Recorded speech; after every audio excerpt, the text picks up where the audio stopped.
ఒకటి బాలినేనికి సంబంధించిన ఒక అంశం. ఈవీఎంల పనితీరు తిరిగి పరిశీలించేందుకు ఈసీ నిర్ణయించింది. నియోజకవర్గంలోని 12 పోలింగ్ కేంద్రాలకు సంబంధించిన ఈవీఎంల మాక్ పోలింగ్ గ్రీన్ సిగ్నల్ ఇచ్చింది. 6, 26, 42, 59, 75, 76, 123, 184, 192, 199, 245, 256 పోలింగ్ కేంద్రాలను ఈవీఎంలను పరిశీలించబోతున్నారు.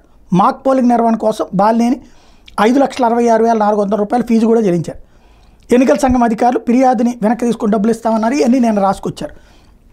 వాస్తవంగా వీళ్ళు చెప్పేది ఏంటంటే ఈ ఏడాది మే 13వ తేదీన జరిగిన సార్వత్రిక ఎన్నికల సమయానికి ఒంగోలు నియోజకవర్గంలో 2,40,242 మంది ఓటర్లు ఉంటే పోలింగ్లో 2,03,143 మంది ఓటు హక్కును వినియోగించుకుంటే ఓట్ల లెక్కింపులో మాత్రం 2,04,325 వచ్చాయి. అంటే పోలింగ్ రోజు పోలైన ఓట్లకు లెక్కింపు రోజు కౌంట్ అయిన ఓట్లకి 1,182 ఓట్లు పెరిగినాయి.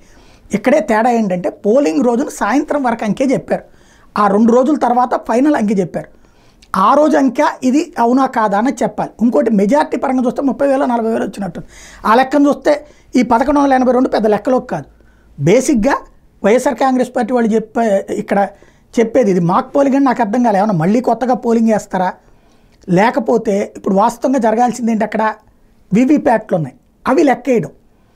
ఒక ఈవీఎంలో ఎన్ని పోలైనవి, ఎవరెవరికి ఎన్ని పోలైనవి అని ఒక పక్కన రాసుకుని కూర్చుని అందులో అన్నే వీవీప్యాట్లు ఉన్నాయా లేదా అన్నది తేలాలి.